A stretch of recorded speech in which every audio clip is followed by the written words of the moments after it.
progress or lack of progress that the city and BPD are making. And for the first, we came on board probably in 2018. For the first 4 years, we spent a lot of time helping department stuff, revising, or fixing, or coming up with new policies, coming up with training, things like that. And the idea was to make, you had to lay a foundation so the department could come about. I would say sometime in 2022, Judge Bedard, who was the federal judge overseeing, he came to the monitoring team. He said, look, everybody spent enough time helping the city of BPD, learn what they should be doing, what they should have known 100 years ago. But we spent a lot of time talking to them. Now it's time to figure out whether all this time, money, and effort is bearing some fruit. And so the judge ordered the monitoring team, or directed the monitoring team to begin doing what we call assessment. And that is our job now, and it's been this way now for a good 2.5, 3 years, is we sit down and we evaluate using data.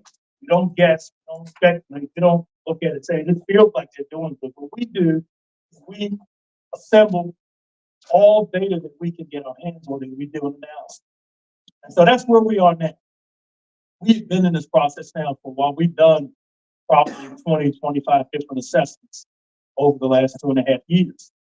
And during that period of time, we have a ranking, and I'm going to give you some fancy terms in a minute, but the ones that really are important, something called full and effective compliance, and then something called sustained compliance. Why is that important? Well, that's important because when we do our data analysis, we look at the different paragraphs that make up these 17 areas. Let's take, for example, transport of people in custody. I think there may have been 12 or 13 paragraphs in that area. When we did our evaluation and we looked at body worn camera footage, we looked at all kinds of stuff. I think sometime last year we decided, you know what, the department has now met the requirements, all 13 or 14 requirements in that section.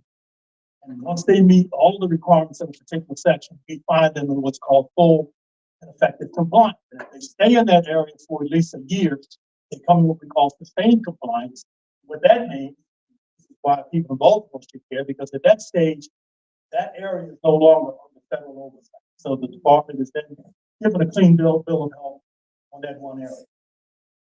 This year, early this year, in January of 2024, there were 2 areas that the monitoring team recommended to the court that we believe the department was in full and effective compliance. One was transport of individuals in custody, the other was officer wellness. The judge heard the evidence at a public hearing, just like we're going to do tomorrow, and he determined and he found that at least in those 2 areas out of 17, that Baltimore City Police Department was indeed in full and effective compliance. So that leaves 15 to 17. I'm pleased to report that come January, let's say the next few months, I think we're going to find that there will be 3 more areas that we're going to ask the judge, and I'm pretty comfortable he's going to find 3 more areas that the department is in full and effective compliance. They would be First Amendment, they would be school police, they would be coordination with, in coordination with school police, First Amendment, community oversight task. Why is that important? Well, what we're trying to do is, heard the joke, how do you eat an elephant one bite at a time? Well, this is kind of what we're doing. We're trying to get this department to a point where we try to do rigorous analyses. We look at a lot of data, we look at a lot of body camera footage. We don't just want to look at what somebody tells us. We don't want to just look at a document. We want to look at the actual action on the street. And the good thing about body on camera and the footage we get to look at, we don't have to decide who's lying and who's not, because we now have to see for ourselves exactly what happened. So I'm very confident that come the first quarter of 2025, there will be 5 areas in the consent decree that are now under what we call full and effective compliance.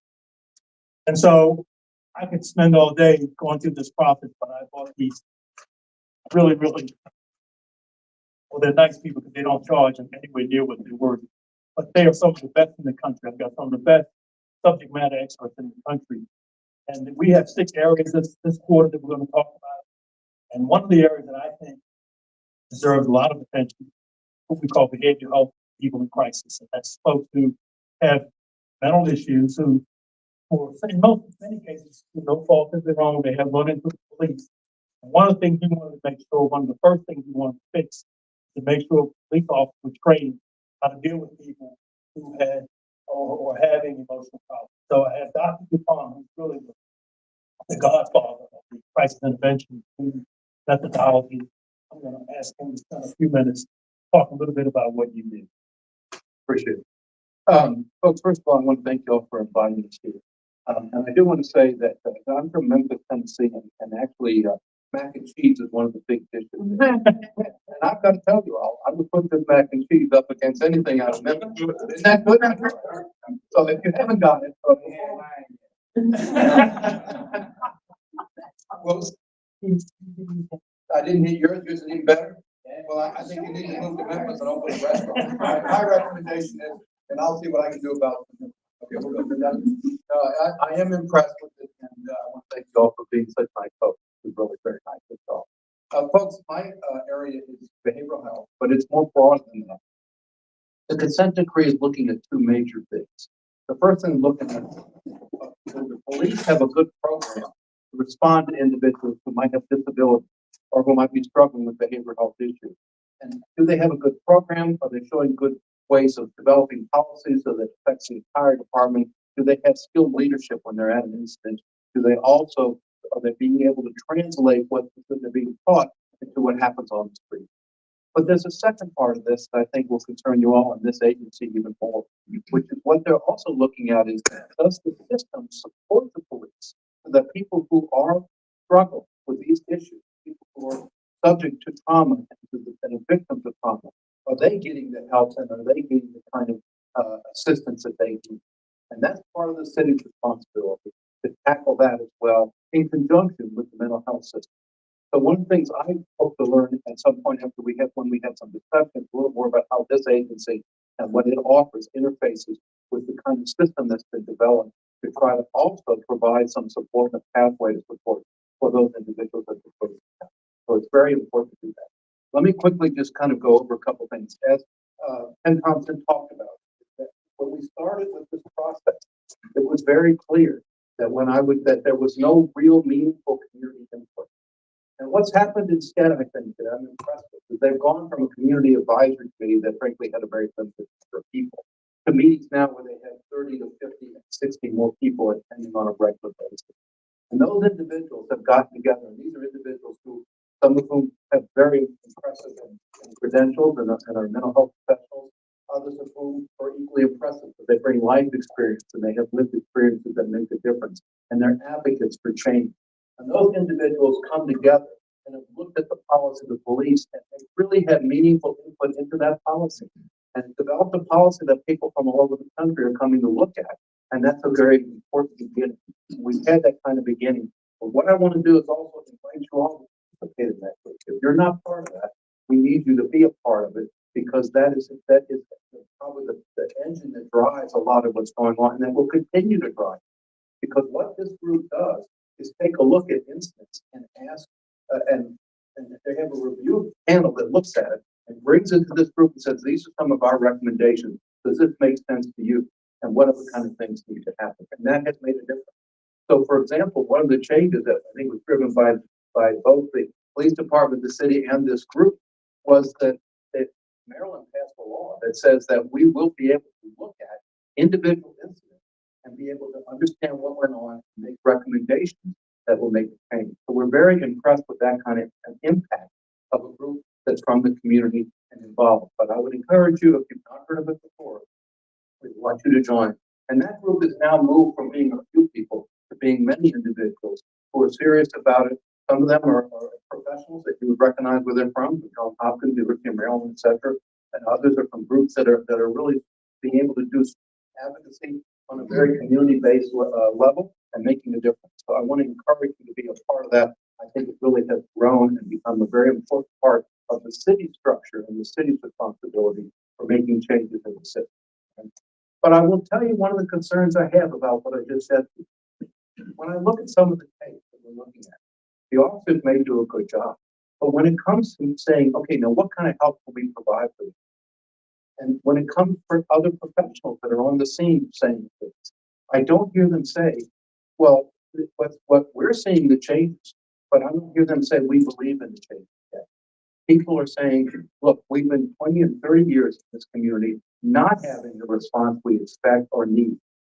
And so when this, I'm saying, well, what we're seeing is that they're starting to finally make that response available. That they have gone from having 3 to 4 community-based mobile teams that go out to the community to having 15. Okay, that the state has put up on the order of $40 million of funding over the last several years to change the way that the system works and make it so that they can actually have a contact between providers like this agency that are available, and that they would have an ability to say, okay, we can immediately tie the individuals in need to the services that are available. But unless the community understands that and believes in that, and unless the police believe in it as well, we're not going to get the results that we want. Because even if you improve a system, if nobody believes it works and they don't try it, then we have trouble. So that's an important element that we need to challenge. That's a challenge I think we're facing. What's the good news, though? The good news is that the policies that they have developed, I think, are very impressive. And I think if you got a chance to read them, you would be equally impressed. And when they make changes, they open it up to the entire community to voice the changes and to also critique the policy before it gets out there. So I am impressed with that. And was part of a group that looked at, along with I did as well. We looked at body worn camera footage randomly picked out of a total group of 10,000 cases. We picked at random a scientifically valid sample to say these are enough cases that we can have confidence that it represents what's happening. And I'm going to tell you the truth. What I saw was pretty impressive, and what I saw was pretty moving. And I want to share one of them with you by disguising some of the details, but just giving you a quick overview of it. What I saw was an individual who was a police officer who was called to intervene. And he intervened with the family. He met the mother at the face. And the mother was very angry, to be honest with you. I was very pessimistic to say, I don't see how this is going to resolve. But she had a daughter that she was angry at, and there was a lot of conflict. So he had his partner talk to the mother, and he talked to the daughter. And what he finds out is that she's had a history of trauma in her life, the kind of things that this agency deals with that many of you have done. And when he found that out, his response wasn't to lecture or to say, hey, you need to behave yourself. His response was to say, that must be difficult. And to talk about how he understood that that must be a struggle, or to have to deal with the impact of that problem. So I'm thinking, okay, well, this is starting to move better. The young woman that's there is starting to calm down, talk to the officer, and she's interested in getting help. He goes back to the mother. And when he goes back to the mother, he goes to the mother and he's trying to tell her the story of what he's learned from her daughter. And the mother's angry. The mother is saying very angry things. And I'm saying to myself when I'm watching the tape, this is not going to get resolved. How can this get resolved? This is so discouraging that, you know. And in the meantime, so the officer comes and he tells her about the trauma. And you would think that as a mother, that the mother would sort of be sympathetic to her daughter once she understood that there's a trauma, what's going on. But she wasn't. She was angry. And so the officer didn't get angry back or decide to, you know, say to her, well, what kind of parent are you or anything like that. He asked her about herself, and he found out that she had lost a relative, a sister, to violence only a few months before. And so you know what he did? He became sympathetic to the mother at her plight. And in doing so, the mother begins to calm down. She begins to take an interest in what her daughter's struggle is. And the two of them start talking about in the office using terms like loving each other and things that you don't normally expect. But I was impressed. And that moved me quite a bit to look and say, look, that kind of difference is the beginning of something happening that's better. And I think you all should be aware of that and hopefully get to see that with police officers that you encounter to realize that indeed there's a cultural change occurring in the department that's going to show itself over time that hopefully will change some of the negative attitudes about the police and about how they respond and make a difference in the way that individuals get their help. And that pathway is established so that they not only the police are able to help, but they have the faith in community resources that are out there that people know about. I've been working with this city for 7 years now, and I'll be honest, I didn't know about this agency. That's ridiculous for me not to know, but I should have. But on the other hand, if I don't know, it means that that word isn't getting around to the officers, so that they can utilize these kind of things that are available. So I want to just share that with you and tell you that I'm optimistic because I see change occurring, that we've seen that change documented, and I think it's making a difference. But on the other hand, what concerns me is that that change is not working its way to the community yet. And I would certainly want to hear from you all at some point that if we can later on, if there's questions and answers and all, to know more about how we might be able to make that change work its way to the community. So I think it will over time, but something that took 30 years to build, it's going to take us a long time to change to make a difference in the way that people do. I want to thank you all for that. And again, I'd like to. Thank you, Randy. And what we're gonna do, we're gonna go through the presentation and then we'll have questions after. But you want to get the experts. Let me go and ask, Nola, really to talk a little bit about youth, school police.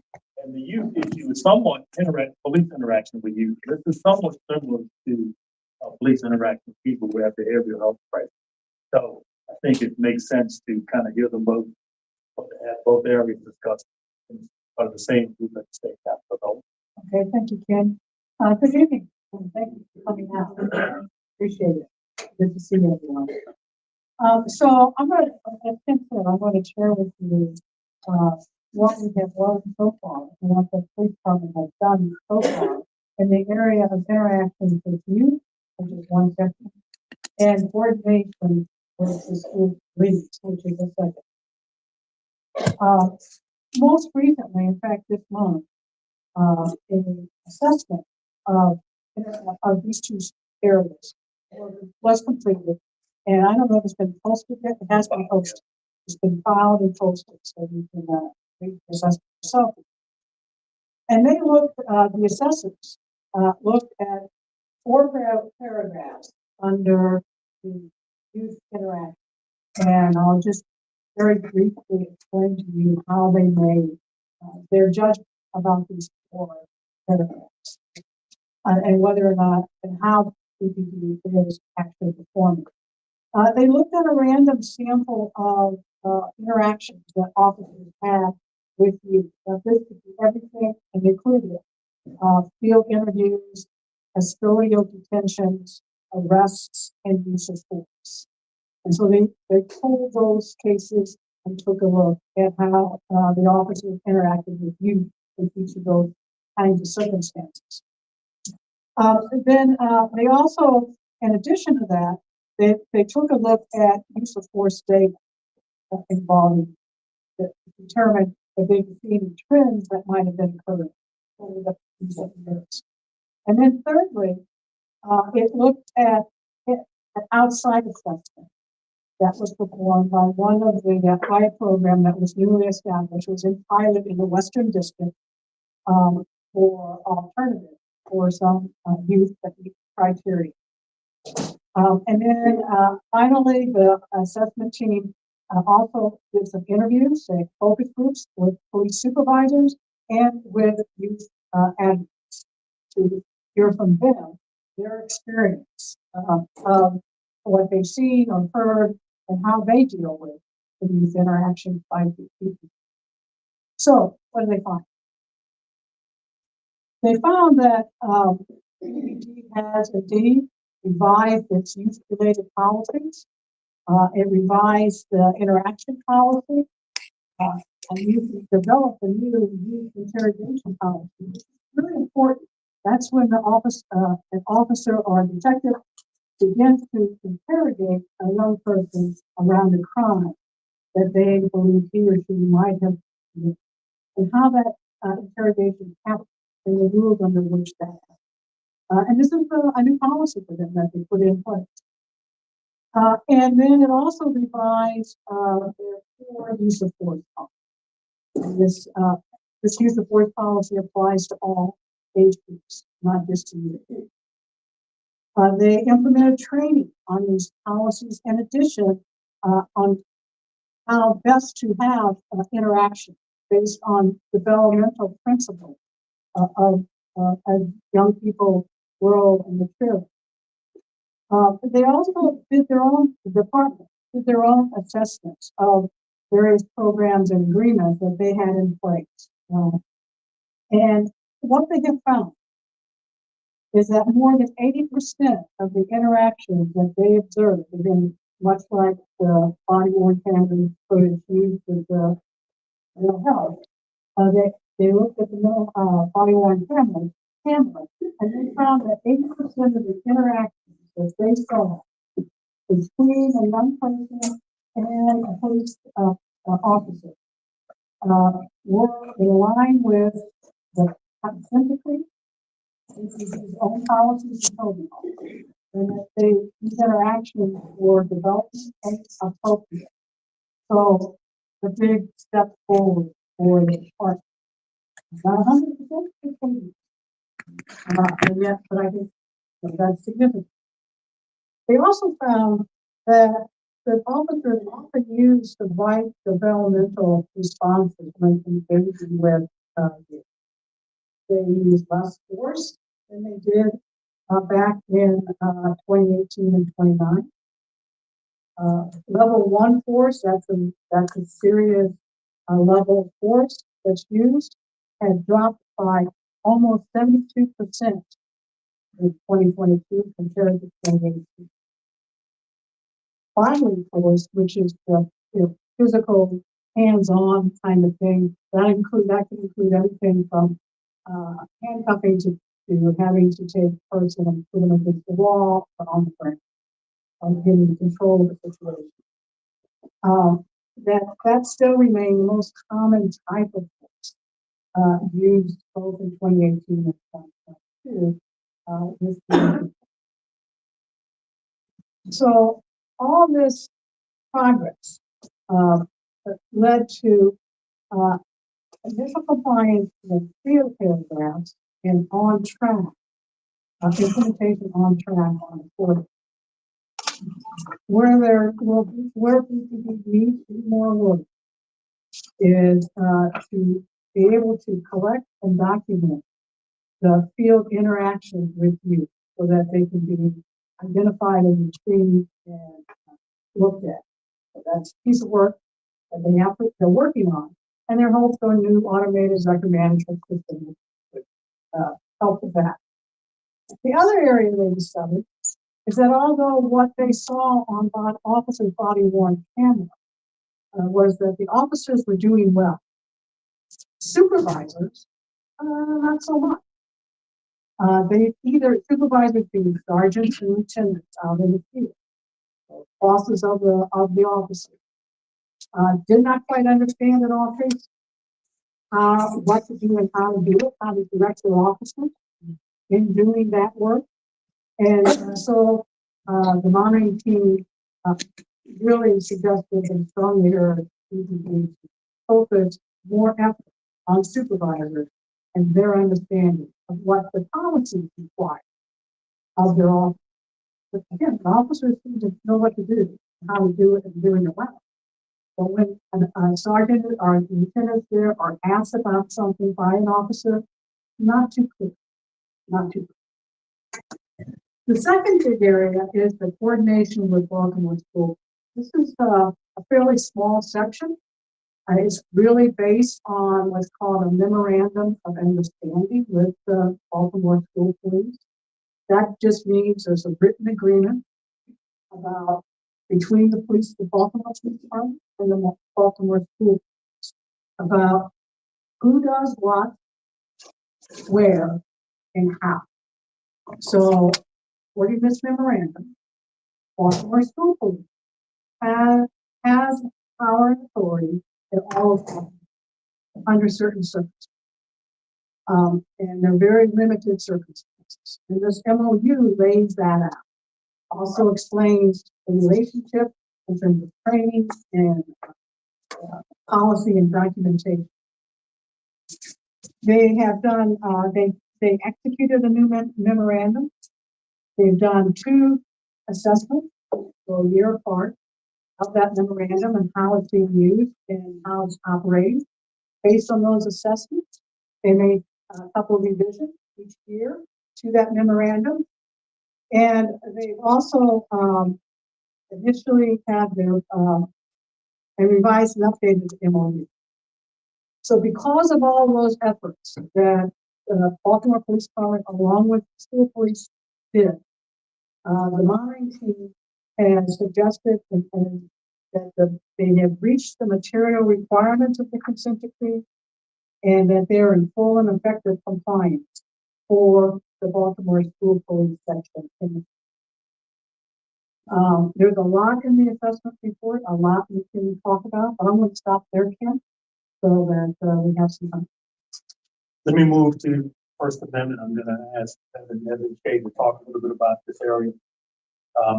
This is another incredibly important area because again, it involves the interaction between the public and the police department. And of course, those of us who are true Americans who believe in democracy recognize that having the First Amendment right to protest or to complain or take photographs or whatever when a police officer is doing something is fundamental to our rights to freedom. And so this is an important area.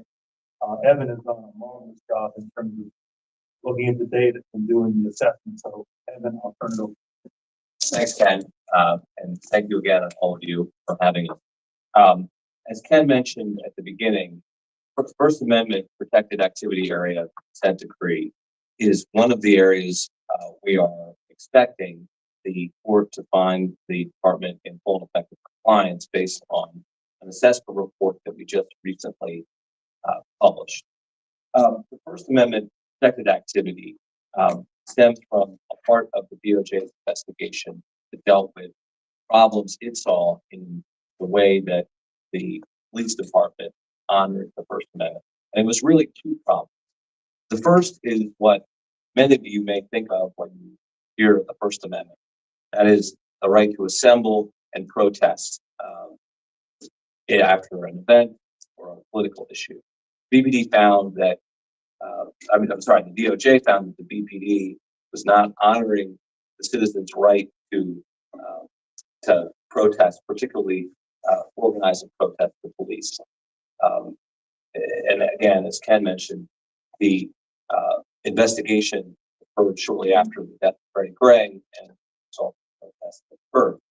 The other area is not necessarily something that one would think of immediately when thinking of the First Amendment, but it was a very pernicious problem that impacted a very fundamental right. And that was the DOJ found that when citizens would criticize the police, observe the police, report the police, BPD officers would regularly retaliate against them, either by arresting them for low-level, highly discretionary offenses that really had very little meaning, and the DOJ found had problems constitutionally, or by preventing the person from observing, reporting, or worse, use of force or some other more drastic action.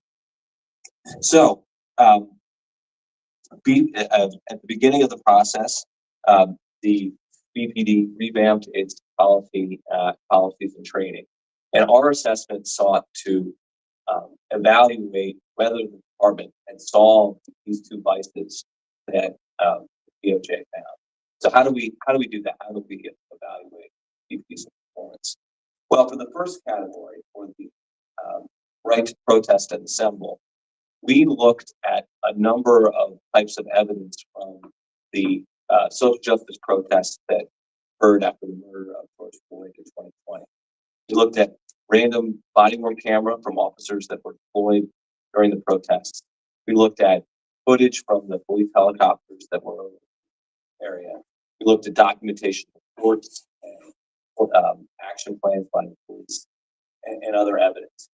And what we found was a remarkable change, really, even though the department's revamped policy and training had not fully been rolled out, a remarkable change between the response of those of the police to those protests compared to the response to the protest after the death of Freddie Gray. And at the time, we reported on that in our semi-annual reports that we filed with the court, but there was actually some national media attention, positive attention to the way that the people responded. So that, in our evaluation, was enough to bring them into compliance in that area. So what about the second area, the retaliation against individuals who were either observing or criticizing the police? Well, what we did as kind of the best view into that is we took a random sample of disorderly conduct arrests. And like I said, the typical retaliation was by arresting someone for the highly discretionary minor offenses like disorderly conduct or interference or offenses like that. It were really just a pretext to punish someone for criticizing the police or speaking bad about them. So we looked at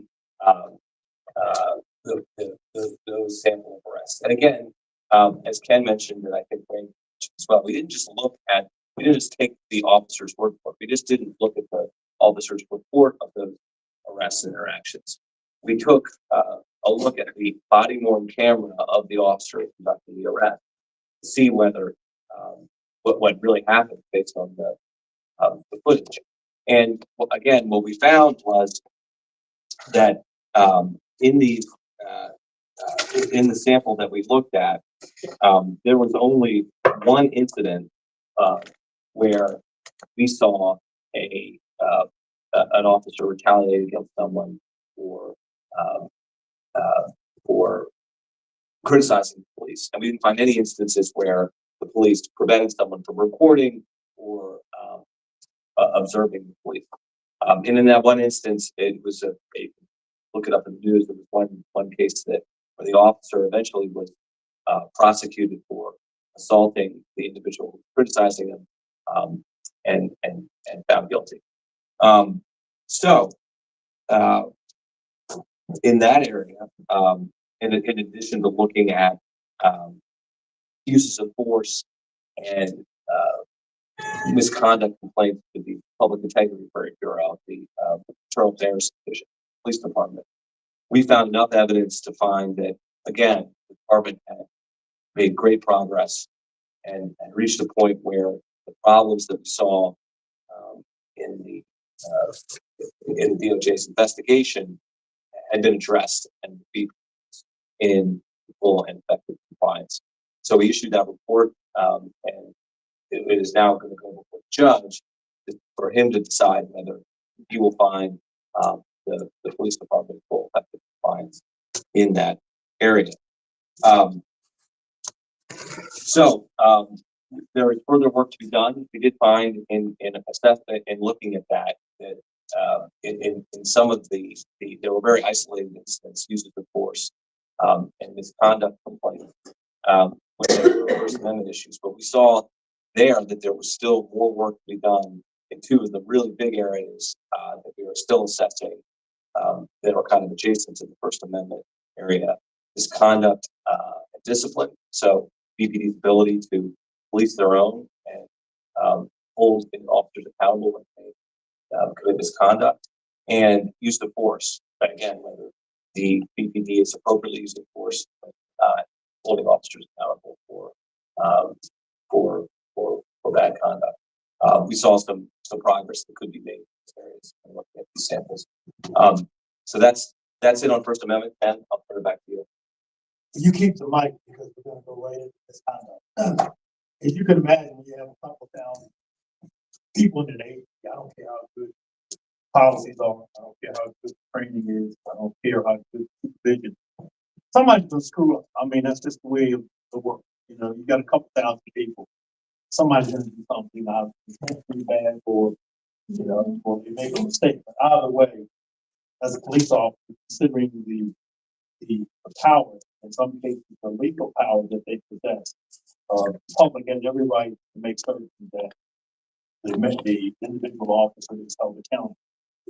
And so, one of the things we have to look at is not so much we don't evaluate on a case by case basis whether an officer violated the policy or whatever. But we're more concerned about the system in place that is set up to adequately address the situation when a police officer either makes a mistake or intentionally does something wrong. So this is area misconduct and discipline. Evan, I'll ask you to talk about it. Thanks, Ken.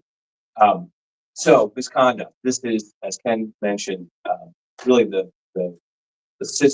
paragraphs in the consent decree forms that were required from systems in place to hold officers accountable when they commit misconduct. It's colloquially in most police departments, it's really what's called the internal affairs division. The state of this system in BPD when the consent decree was entered, I think objectively was dire. The police department's misconduct systems were in very, very bad shape. So, and again, as Ken mentioned earlier, the first part of the consent decree process involved really rebuilding the Baltimore Police Department's misconduct function from the ground up. That was policies and training, like most areas, new policies and training. But beyond that, it was new facilities, new personnel, new structure of the organization, all of it really from the ground up, rebuilding it from the very foundation. Much of that has been done. The new policies are in place, new personnel have been hired, there's a new organizational structure, very rigorous new training has been conducted. So what are we doing now? Again, we're assessing and evaluating how far the police department's come and whether all the new changes that have been made in policies and the organization are having a real impact on the way the misconduct cases are being investigated. So again, we just issued an assessment report in this area in July, and it is a long read by necessity. The consent decree itself has over 500 paragraphs, 500 individual requirements that performs that the police department needs to do. Over 80 of those are in this area, so there are over 80 specific requirements in the misconduct area. So it's a very, very large section, the largest section of the consent decree. Again, what the core of what we did to evaluate the misconduct section was a review of a random statistically representative sample of misconduct cases, 91 misconduct cases, to evaluate, again, by not just looking at the reports of the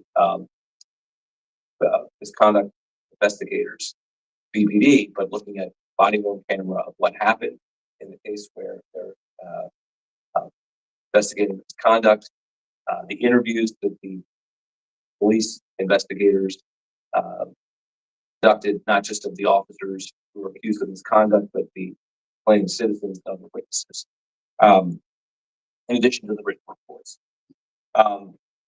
And what was the outcome? So some of it was very positive. The monitoring team, we had a group that reviewed these cases, and we had a rating of 1 to 5, 1 being the worst for investigation, and 5 being the best. And the monitoring team found that over 72% of the 91 cases sampled were either a 4 or 5, so either very good or excellent investigations of the misconduct. And that means that it was thorough, that the right questions were asked, the right steps were taken.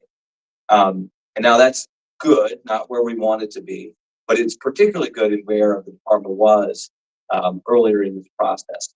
In 2018, so 6 years ago, we did a preliminary assessment of the same kind of drill, looking at random sample cases.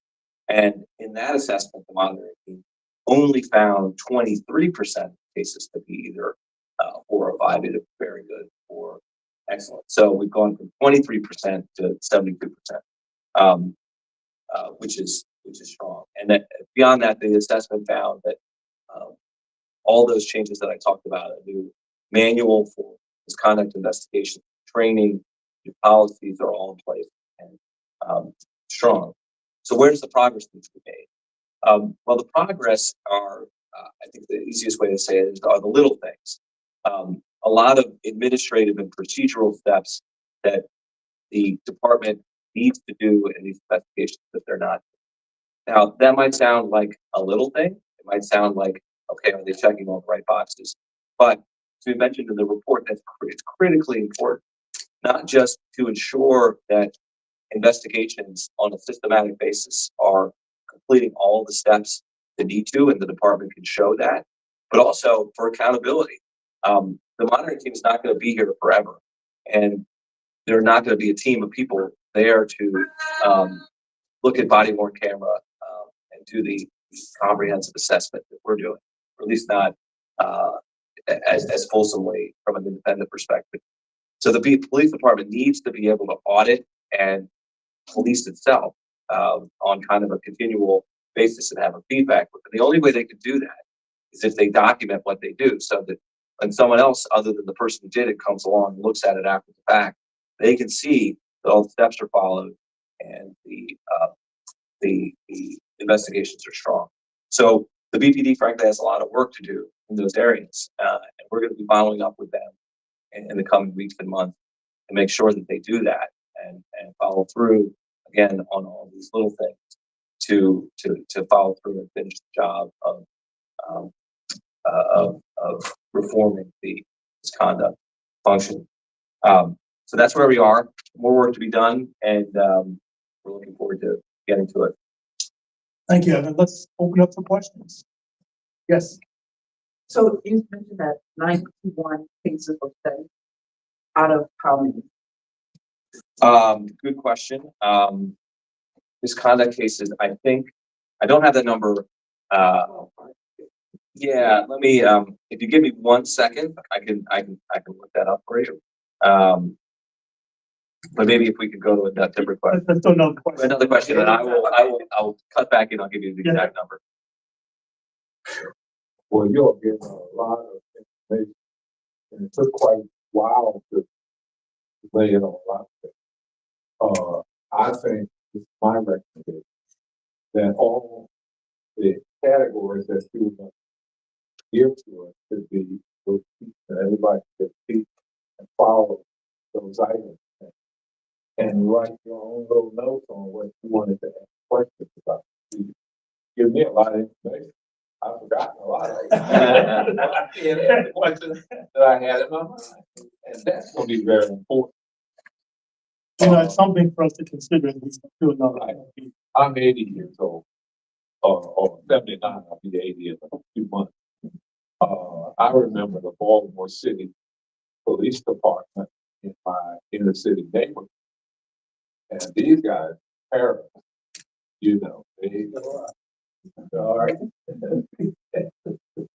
All right. And I have seen a lot of abuse from police departments. And so that has painted my understanding and my evaluation of the policing process. But that stuff is very important. The credit rating and all the rest of it, the gun trace task force that we remember, and they were just thugs in blue uniform. And of course, that has happened a lot over the years, I'm sure. There's a lot of influence about the whole thing from coming from Buena Vista Avenue, which is the where the police union is, you know. And there is still racism in it. You know, that always winds up being an issue.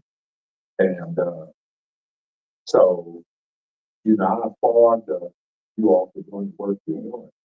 I remember when they first announced the gun trace task force, and it was announced by the Attorney General at the time. I think she was under Barack Obama was a female, African American female. You mean the investigation? Yeah, I mean, what? Yeah, that was probably on the- And she announced, I mean, that was announced that there was going to be this investigation. Of course, a lot of people were against it. We talk about the body cam. I cannot understand why every incident that happens with a police officer does not have a photographic continuation of that incident. But I've heard that there are times, oh, I forgot to turn my body cam on. Very rare, I can tell you that. Okay. Because in me saying, they, Yeah, go ahead. that is, policy required. They don't even, not even have to get arrested. The officer is in front of you, anything except a voluntary situation. Yeah. He or she must turn that camera. If they don't, they're in violation. And if you do it enough times, you can be fired. So I'm not saying it doesn't happen, but it does happen. I'll just add, we do, ride-alongs with the police, every- someone does it every month, and there was an officer there.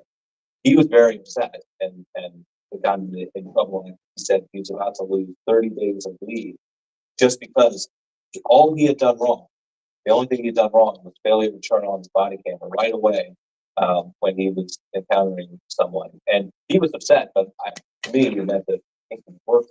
Is there any reason why that camera is not on all the time? Could probably take a lot. Actually, there is. There is, because there are constitutional violation issues with that. That would be effectively having a wiretap. If someone's walking around and just recording what everyone's saying, that would be a big, and the police were to have that.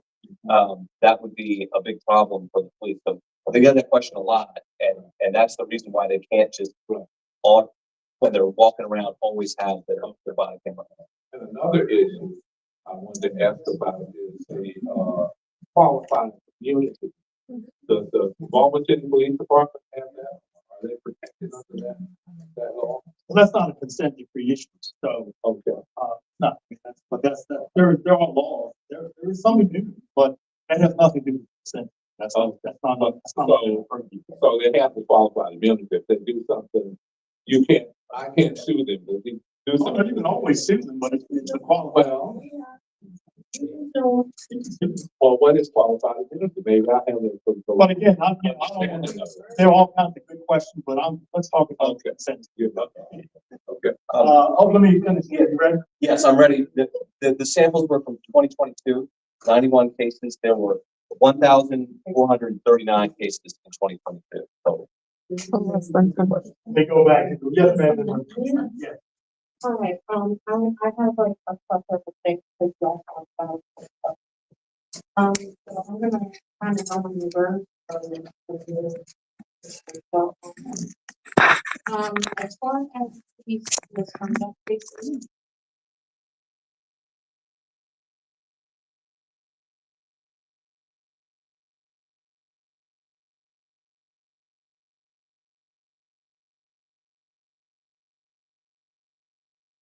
Because I have, and it's not an ideal process, and it's definitely geared towards getting a police officer to have a sustained fight. It's literally the police investigating. And I understand that the attorney general, investigates the ones where people die, but there are a lot of cases of brutality in our city. I just wanted to put that in place because the criminal investigation process is not easy for a civilian to when you are the victim of misconduct. Also, the only properly investigated misconduct cases in Baltimore City have either been done by the feds or there are overtime time clock violations, particular collisions or whatever. We've not ever seen a properly investigated and prosecuted investigation of misconduct with police brutality. And when you're given the cases to overview, which is a very small percentage that there were 1,000 cases. The randomly selected cases, you randomly select those. Did you ever think of focusing on the officers who have repeated violations of misconduct? And the issue with the supervisors is probably because they elevate repeat offending officers. I can give you an officer who was involved in the murder of Tyler West, Jorge Bernardes, who has a multitude of misconduct investigations and was in Northeast District under Worthy, who is now a commissioner, and was just passed along and was made a sergeant. He is currently a sergeant, and he's married to a state attorney. That's a conflict of interest right there. So, did you ever think of looking at those type of officers instead of the ones who were supposedly doing things correctly? Because he's a supervisor over other officers, and he shouldn't be training a puppy. So, And then with, body worn camera footage that you all get supplied, for your various, oversight, was it BCC edited? Because that's what they do for you. And, or were they able to select which cases got body cam footage for? And, do you consider, use of force in your assessment of these combined? Because I can bring up cases where mental health was involved. Marcus Martin, who was killed in his own home because he shot at a robot that busted down his door. Timothy Fleming, who was shot and killed in the hallway of his home in front of his children, and the children are still living in that house. And then you have Makai Franklin, as far as you want to talk about the youth. Makai Franklin survived his shooting, but he was 17. He was running away, and they got it on camera that they shot him in his back. And they've recently done that to another young man over in West Baltimore. The police brutality shootings have continued under the consent order. They have not gone down. They have not gone down. The police brutality cases have not gone away. They have not disappeared. So I just am wondering how you all can like say, oh yeah, they get an 80% passing grade on the misconduct investigations, whatever. And I'm telling you right now, the misconduct investigations are a joke. It's to get them to an unsustained finding. And it happens all the time.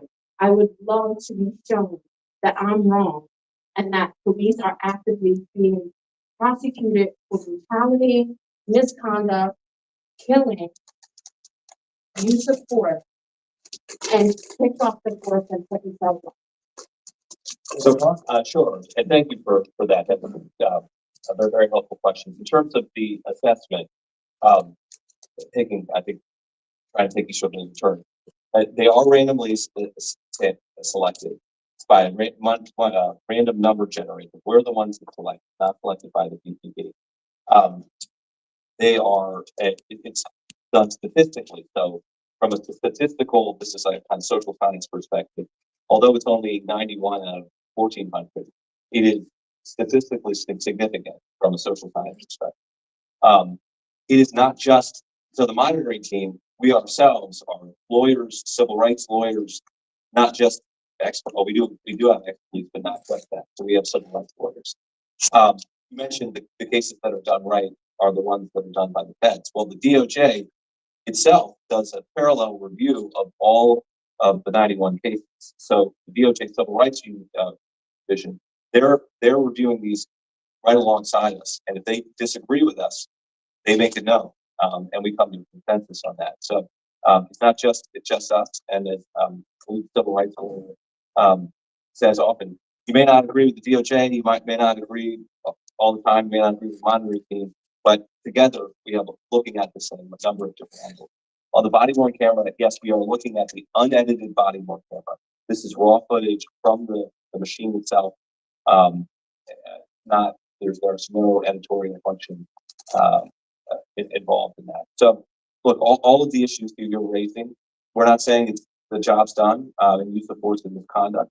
We're still working on it, but the process that we are undertaking to review these cases is rigorous. It's overseen by the DOJ Civil Rights Division, and it is robust. So I'm not sure. I guess I got everything, but we probably want to move on to others. Yeah. Go ahead. Hi, I work for Baltimore City Public School. I work currently at the union. And I think it was you that mentioned that the Baltimore City Police, can you speak up a little, please? Okay, that the Baltimore City Police and the school police have the same power. Did I hear that correct? Because I'm gonna tell you, prior to me moving over to my current position, we had issues where kids were fighting and we called the school police, but if they were outside of the perimeters of the school, then we had to hang up and call, city police. Then recently there was issues going on at one of our high schools where it was 4 incidents of fight. And the school police doesn't have that same manpower. But the situation is always the same. When you call school police, they ask where was the location, tell you to call city police. So I'm wondering, are they getting the same memo that they are working together? Or are they getting the same training? Or, I mean, what's going on? Because it seems like they're going like this. You know, don't call me, call Tyrone. Yeah. So, yeah. I mean, you point out a very, critical issue there. And this MOU, this agreement, clearly laid out again, the school police can go off school grounds and enforce law. It's when, if they're in chasing them, and that chasing them from where, the building? Yeah, right, and so, let's say a young person is running out of the building and then running into the public way. In that case, and the school police is the one chasing, they can continue that chase. They have, so, I mean, it's like very limited, and it's defined when that happens. And the whole thing about calling, you know, who should you call? Yeah, that's a waste. It uses valuable time, and that is unfortunate. And that does better coordinate, in a way that instead of you having to call 911, they can reach out over the radio, for example, to request service. So yeah, that's a very good, issue and question, which, I will face. Thank you.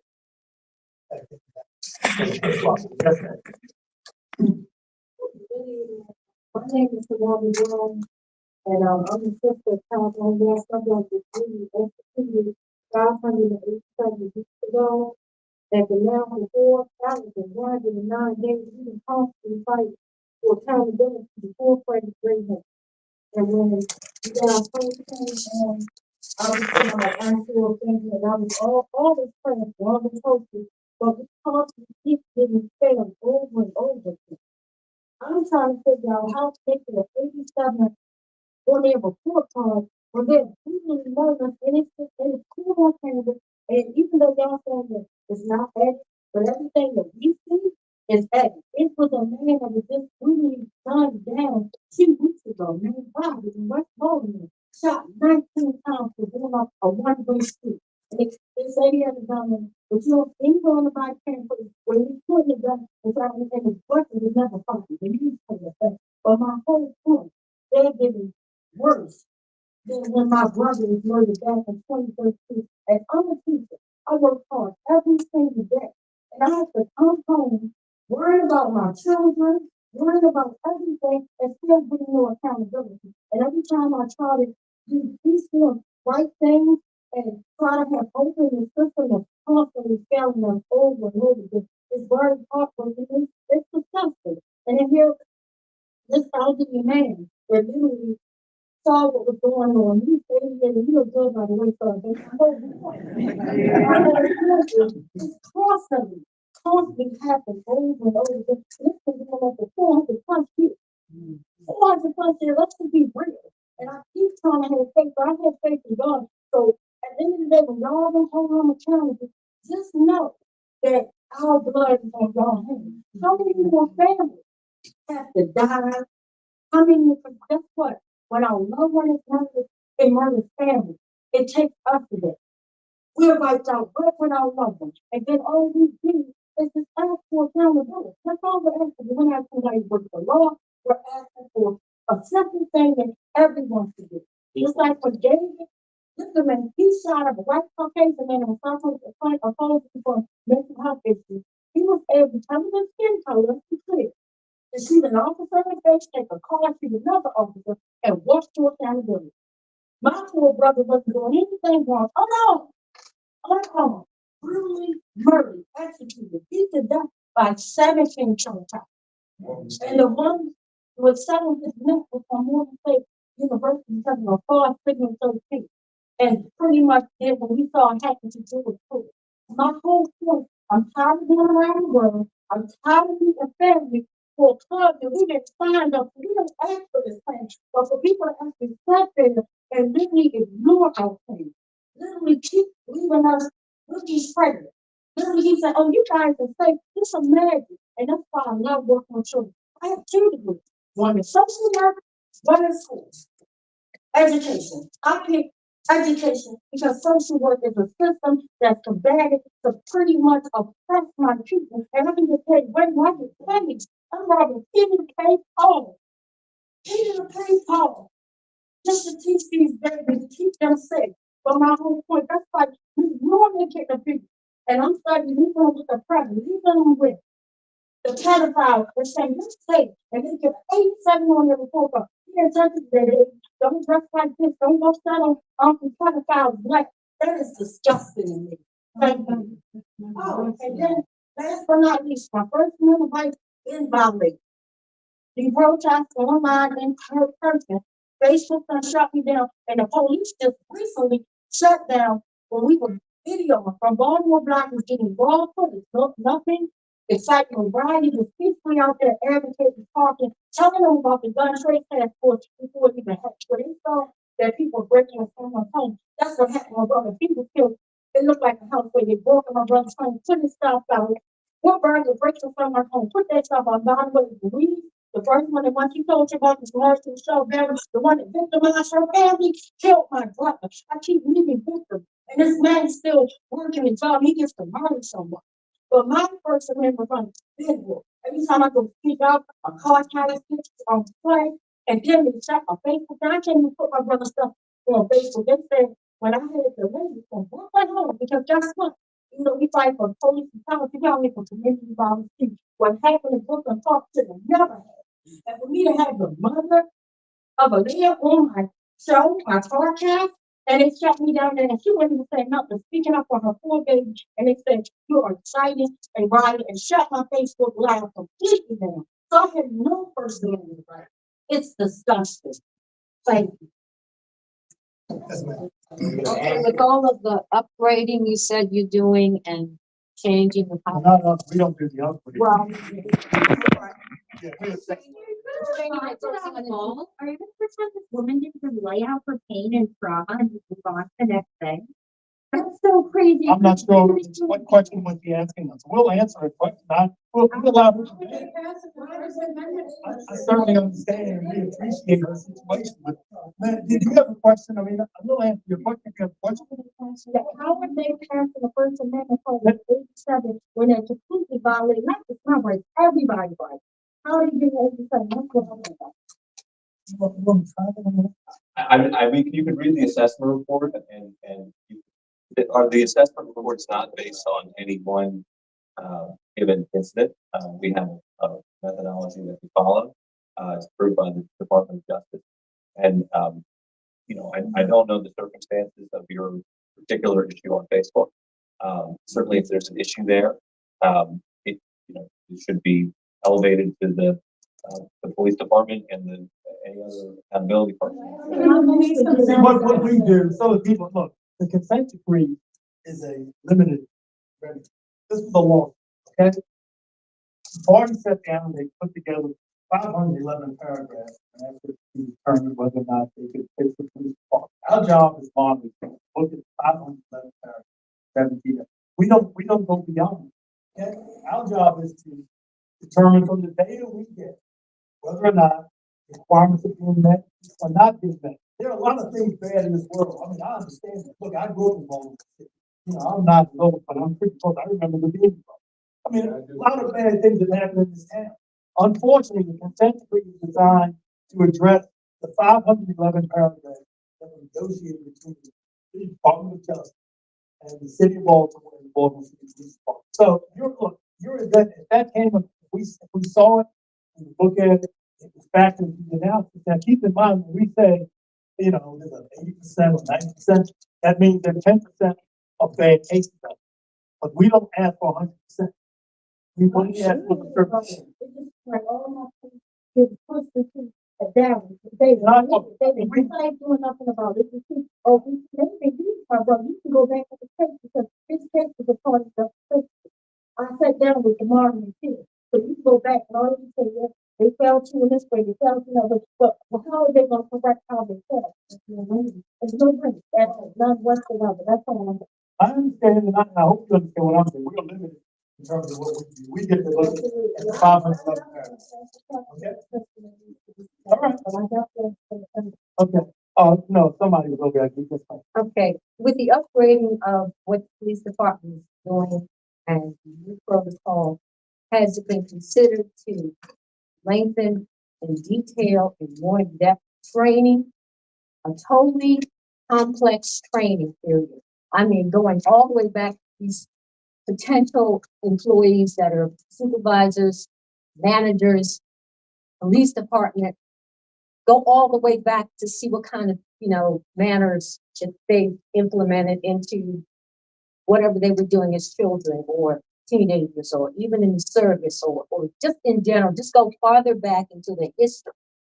Because if you don't really go that far back, sometimes they just cover a couple of years and then they bring them into the force. And all that stuff that they have been doing, all the damage that might have been done when they were children or, other jobs or just personalities they inherited from someplace or another, they bring that into their workplace. So go way back, go farther back, spend more time learning about their history. And then when you bring them in, have a lot more time in the training program before you put them out on the street, before they're actually becoming policemen, or even when you have somebody, watching them, somebody who has a superior title. Don't put them out there so soon. And they need some psychological training. If they can't handle the psychological training, don't hire them. Psychological is the number one problem. This sister and all these people that have been talking, psychological problem. And so you can't wait to bring in a psychologist. You need to know how to handle it on the spot, because this is the danger zone. And then when they do find these police officers and supervisors that are negligent, what have you, when they do stuff, they give them administrative leave. They don't need to be working. They need to go someplace else and cool out. Put them in a place where they can learn how to deal with the public, or maybe they don't need to. so let me try to answer. Yeah, what is that? It's two pieces to this. First, training, which I'll talk about in a minute. The first thing we talk about is how they screen people before they hire. And they do that. Now, they are outside professional, psychological, psychiatric companies that do the training. I'm not a psychiatrist. Randy, you may know more about it than I do, but that's the first step. That does happen. And they dig into the person's personality and try to figure whether that person is an appropriate person to be hired by the police department. That's the first step. Now, the training is very good. The training that they have is very good. They not only train the recruits, but there's annual training for in-service officers in every area in the degree. It is really intensive training, and the training program in Baltimore City has been looked at as being among the best in the country. So I think that the part crime, does that mean that some people get through the screening that shouldn't be there for? Does that mean that people when they're trained, they screw up? Of course. But the idea is to have a system in place where you minimize those kinds of bad people. And I think the systems that we see in this department are in place. Randy, I don't know if you want to talk to it, but I think, but one of the things I'm also hearing is that, it's done what you said before. Your life experiences go way back to the time of the century, which is only like 7 years old. Also go back 30, 40 years. More than that, and yeah, and I know from Thompson that that's part of the struggle. Is that I think yes, there's been improvement, and yes, 80% or 90% is not good enough. We want to get to 100%. But on the other hand, too, as what I think also I'm hearing Thompson say is, we can't undo the terrible things that have happened, and to try to pretend everything is fine is only going to find that effect. It's going to insult your own experience. So I do recognize that, and I wish there was some way that we could start a clean slate, but I don't know if that's possible. Just quickly, exactly talk about, they are doing intensive psychologicals. They do believe that we need to go back. What about the stopping the administrators? Keeping them working as So, administrators. The So once officer was saying he's gonna lose the police administrative officer. time, that he wasn't gonna get paid. No, it's awesome. They don't even get paid for anything. No, they don't. So they don't. They don't They get lost paid them. for that. They They get are, lost them leave, they lose that job. and then they get suspended. There's a, you can go online and look at what they call disciplinary matrix. They go there on administrative leave when they're under investigation. But the penalties they receive depends on the severity, right? If they do something minor, then they may just get a reprimand. But if they do something major, then it's up to termination, and they can lose. They can Even lose something. minor stuff is important, because minor, Everything's they important. shouldn't even allow minor stuff. It builds. Right, well, again, the individual that I was speaking about, turning his body camera on 5 minutes late. He did that enough times that he was gonna lose vacation time, because of that. Well, I just want to add one more thing. Have they thought about drones? To surveil some of the areas where things are happening and it's progressing, and you can't get somebody's camera to work, or footage is not being covered. Send those drones up in the air. They can zoom. But that's police enforcement action, which again is not. It's a good idea. I'm just, Having said that, are they considering? well, you know what, I think they tried it with the planes and the ACLU objected to it. I mean, look, a Yeah, lot of it's a citizens violation. are concerned about their First Amendment right. That's not something that we deal with. It's an idea, because this is a new world. Well, the cameras need to be 100%. But cameras do have. That's the goal. These cameras will be 100%. They're very close to it now. So there will not be tolerance for events that aren't posted. Well, if something's not working, if they're not working, then you can have the airborne camera. Well, yeah, I think the issue that I'm pointing out is that basically that would be a violation of the alt-right spying on you. You don't want to be spying. But I do understand. I think you wanted to ask me. No, there's some, I'm gonna. Yeah, you've been waiting since the beginning, yeah. Yeah. Right here, Dan. I won't yield to you yet. Okay. So, back in the sixties and seventies, the police were officer friendlies. I'm gonna say this. I was married to a military police and from Panama, to Virginia, to Tennessee, and of course I've gotten all that flavor of California, Texas, of what is going on out there before coming home in 2000 and being a part of the Community Relations Council, Northwest. I'm just looking at how many different commissioners I worked under, and it come from New York, California, New Orleans. And all this is versus Baltimore. And I even attempted to be a police officer. I went through the training. I went through everything that I could to test the run. Thank God. I'm kidding. But honestly, when I look at what we've gone through, back when I started in 2000, Patricia Jesse at that time was our state attorney talking about the mental health. And it wasn't just about people in general, it was about the police officers as well. And so they are humans, and I get that. And we can be compassionate, but not when they are killing folks on the street. We talked with that, and we were trying to get after, we created a 1,000-page something or another he wanted the police to go through. We talked about using tasers, and so we started flooding in the tasers and this kind of thing. And then they went right to the hospital, and a gentleman was having a seizure, and they used the taser on him. And so, when you look at Baltimore City, of course, New York, everybody makes fun of us as if they don't have problems. But we got Commissioner Norris, we got all these folks, all these different personalities. And it's hard because it keeps changing our officers, because the officers say, you're not paying us, we're not doing this, we're not doing that. No, you're not doing it. Then we went through a lot of training, me and the young lady, Kim Hart, we all back in the day, we went to workshops with police role play. I had one show up to the meeting and tell us that her husband or partner had been killed right in front of their house, and they're removing groceries from the car. And she wanted the police to, feel that compassion of what she'd gone through. And then she said that they want, they didn't have empathy. And because they didn't, they started sounding like, or becoming like doctors. When you go, they say, got this pain. I'm like, oh, you're on hypochondriac or something like that. What is, it's like they get desensitized. And so that's where we are.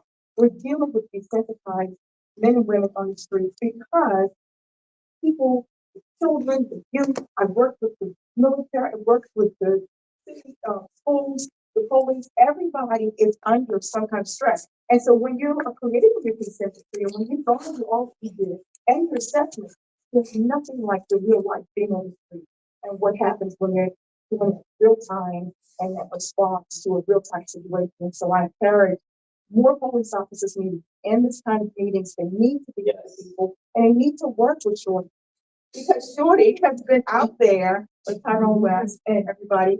And honestly, it won't stop. And so, and the tragedy just recently just makes no sense. And that's, I'm gonna give this story. So let me answer this real quick. Yes, okay. That, there are a lot of areas in the consent decree that I don't want people to think was that the department has been given a free ride. The reality is that the opposite. The department has not, they've only been found in compliance in 2 areas, okay? We talked about another 3 that are on board. But that's even if they come on board, there's still gonna be 12 that they have to fix that. There's some big areas out there. You've got youth support, which they're not in compliance. There's a stop search and arrest area where the real problem is that they're not even close. They ain't in get no compliance. Well, hold on, there are all kinds of areas that they're not in compliance. So my point is that our job is to look at this consent, which is designed to make this a better police department. This department is not there yet. So people have to understand, people get mad and say, what's taking so long? It's a hard job. This is a hard process. And if you're gonna evaluate it correctly, you have to take time to do it. They're not ready for prime time in a bunch of serious areas. But the idea and the plan is to spend enough time training them, do the screening process. We're trying to bring in better officers. You don't want the cop like the guy that pushed the guy's face in the street, I don't know, 4 or 5 years ago, and the commissioner, who was the commissioner? 4 years ago, it was Commissioner Harris. Harris is the one who, when he saw the body on camera footage, not only did he say, I'm gonna fire the guy, he actually went to the state's attorney's office and said, this guy needs to be prosecuted. And that's what happened. So we're trying to we're trying to let this culture change. It's like trying to turn a aircraft carrier around in the inner harbor. It's not easy. It takes time to do, but the object is to make this department better. Like I said earlier, it's just like, how do you eat an elephant one bite at a time? You have to take steps and methodical steps to work on this department to get them to the point where they are in 21st century police department. They're not there, and we're not saying. And I believe, and honestly, we just can't bring back humans. No. Bring back humans' lives. And this is a serious piece before Elon Musk bring in those artificial intelligence. Well, we got all our domains. Yes, sir. We're gonna make this real simple, all right? You said First Amendment rights, correct? You said mental health, correct? Those are 2 of 7. All right. 2 of 7. I've been policing the police since 2006. All right. And I got it in the book. So I was administrative assistant to the engineering officer in the USS Mississippi. Right here is my program, shorty program. That's the United States Supreme Court. All right. This is my shorty program. Everything that you was talking about, I got it documented. Right here is the constitutional rights project. Now, you ask for, that's the Department of Justice. That's 2006. Have you given this to the department? Yes, you do got it. Everything. No. Have you given this to the department? No, Judge Bedard got this already. See this? Okay. That's Commissioner Harris. Yeah. All right. That's Chief Judge Mary Rivera. And this is Judge Bedard. All right. This is your Department of Justice. And y'all ain't did nothing about nothing. Well, we're not this department. No. Your dissent decree ain't did nothing about nothing. The dissent decree got this when what her name is, Alicia or Alice, the first lady that was here, the first set of the dissent decree people were here. I have no idea. I gave them this information. This information is on court record of file. And with Judge Bedard, Judge Bedard did nothing. Now, I've been arrested 4 times for terrorist activities, charged with terrorism. And again, last, 2 weeks ago, Thursday, by Fox 45, your police department came, they got warrant out for me. You know what I'm saying? I gotta go to court. I'll get that to you too. So we don't have no misunderstandings about nothing. Let me ask you, have you filed a complaint with PID? I filed a complaint with God itself. No, but you need to file. I filed a complaint with everybody, and I don't get nothing back. So you got a thing with Judge Bedard tomorrow, this is court date right here. Y'all need to be there at this court. Y'all need to ask these people for this paperwork. But that's not the way we do it. I understand it ain't when you do it, but it needs to be done. Let me explain to you how we work. I understand how you, I'm from Chicago. You said the system in Chicago, I'm from Chicago, so I understand how you work and do paperwork. Now, our job is to assess, okay? We're not- And nothing ever gets done with an assessment. You You know what I'm saying? Yes, sir. Training. Police officers.